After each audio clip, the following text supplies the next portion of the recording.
Chris, I'm trying to figure out who's on that shirt. I can't get it. I need time to figure that out. But just getting to the game itself, you know, I know you focus on so many things. You want the guys to focus on so many things. What's sticking with you right now in terms of how you guys play tonight that says, okay, you know what, they're following the game plan or they're following this part of the game plan? Just our approach to the game. You know, mine always says, don't get happy on the farm. And I think that's, you know, the thing for our team is just staying the course, understanding that we won game one and we did what we were supposed to do and just winning the first two games. Next is Cameron Cox with 12 News, followed by Nick King.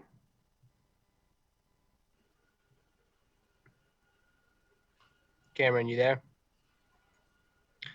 All right, we'll come back to Cameron. Next up is Nick King with Channel 3, Channel 5. Chris, another game where you guys pretty much step on the throats to start the fourth quarter. For you, another deal where that arm, that shoulder is really loosening up, or what are you feeling early in those fourth quarters? Just feeling the game out. I feel good. I feel really good. And,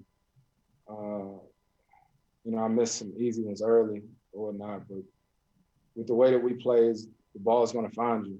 You know, we got so many great shooters on our team and guys that not only shoot it, they can put it on the floor. So we just play the way we've been playing all season long, and that's as a team. Go back to Cameron Cox with 12 News. Hey, Chris, can you just take me through that fourth quarter? What do you think's been the difference for you guys in that fourth quarter? I don't know. I got to go back and watch it. I be such in the moment when the game going on, just trying to figure out how we can win it. But, you know, we start that fourth quarter, we understand the importance of it, you know, and, you know, whether we start with the first possession or we don't, you know, getting a stop and playing with the right pace. And this crowd here, I tell you, it helps a lot. And that's what we were just talking about in the locker room. We got to make sure we travel with the same energy. Next up is going to be Kent Sommers with the Arizona Republic, followed by Kellen Olson. Winning playoff games by 13 and 25 can be pretty heady stuff, especially for a team that hasn't been there in a while.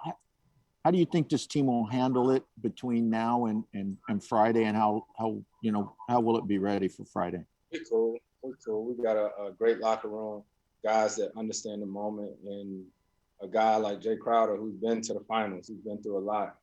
I done played a lot too, and I'm always talking about 07, 08 when we played against the Spurs, and I was in New Orleans. We won the first two games, beat the brakes off of them.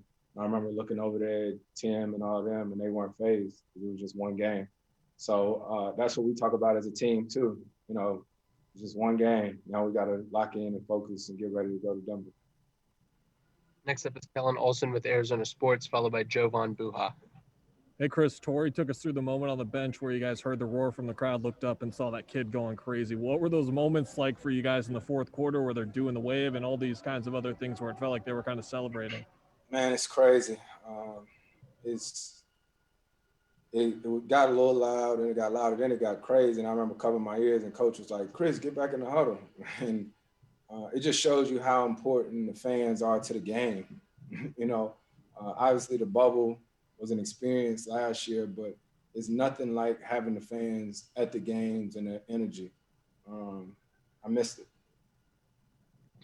Next is Jovan Buha with The Athletic, followed by Catherine Fitzgerald.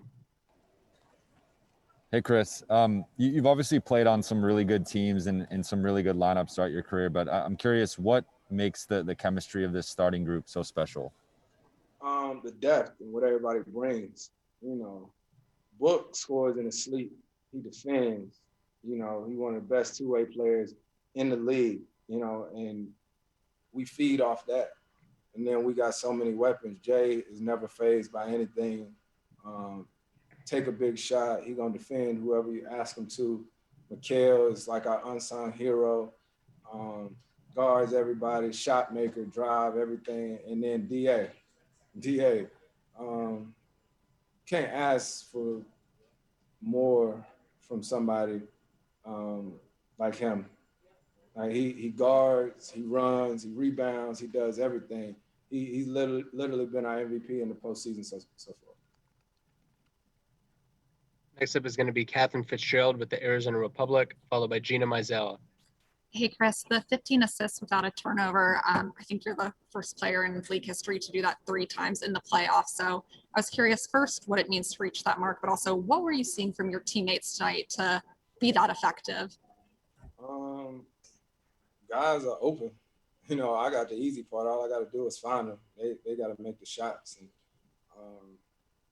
it's a credit to our coaching staff, to tell you the truth, because the things that we've drilled all season long, it's so nice to see when they come into play in game form, especially in the playoffs. We've drilled 0.5, make the next pass, and trust, and that's how we play. We have Devin Booker live in the locker room right now. Next up is Gina Mizell with Suns.com, followed by Colin Harmon. Hey, Chris, you mentioned DA being the MVP for you guys during the playoffs. Tonight, he picks up those 2 quick fouls, has to come out of the game, and then comes back and doesn't pick up another foul, and also is incredibly effective again. Just Monty called that a huge growth moment for him. Just kind of from your vantage point, what did you see that kind of allowed him to push himself through that? I think the best part of it was that DA got on our ass. He was mad. He was mad at us, and I loved it because rightfully so. He was right. We got to protect him. We got to help him, you know, and it just shows the growth, not only in him, but our whole team.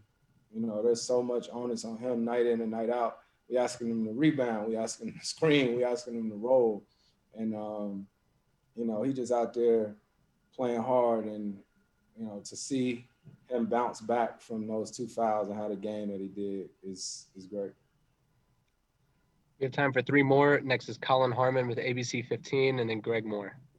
Chris, there was a moment there where I think you got a switch and it was Millsap that was on you. Ended up finding Torrey Craig for an easy one. But in those moments when you get the switches with the big guys and kind of have the chance to kind of put on the dribble show and get them like that, what's going through your head in those moments when you kind of have that opportunity to make a play? Just sort of reading them. You know what I mean? Reading them. Seeing if he jam me up or if he back off. You know, it's like playing ones.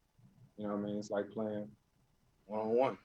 So, yeah, just taking a read. Torrey actually bailed me out. I got in trouble. I didn't have a shot, so thank God he cut for me. Final 2 questions are going to be Greg Moore with the Arizona Republic and Dwayne Rankin. Chris, congratulations on the win. Great game tonight. Appreciate it. The assist to turnover ratio was nuts. So I wonder, are you conscious of who's hot when you're out there to figure out who to get the ball? Because you had 6 guys scoring double figures. Only thing crazier than that is that it could have been 10. So I'm curious, is that a natural chemistry thing, or is that conscious of you to say, okay, this guy needs a shot, that guy needs the ball? It's a natural chemistry. It's a good question. Sometimes you do feel when a guy gets hot or when Book got it going. You know, you may call a penny in for him. But I'm telling you, man, really haven't been on a team quite like this where everybody like shoots it the way that they do. You know, so you don't have to try to find a certain guy. You know, if this guy helps in and I see Kale over there, or Cam Johnson, whoever it is, everybody are knockdown shooters. So you just literally making reads.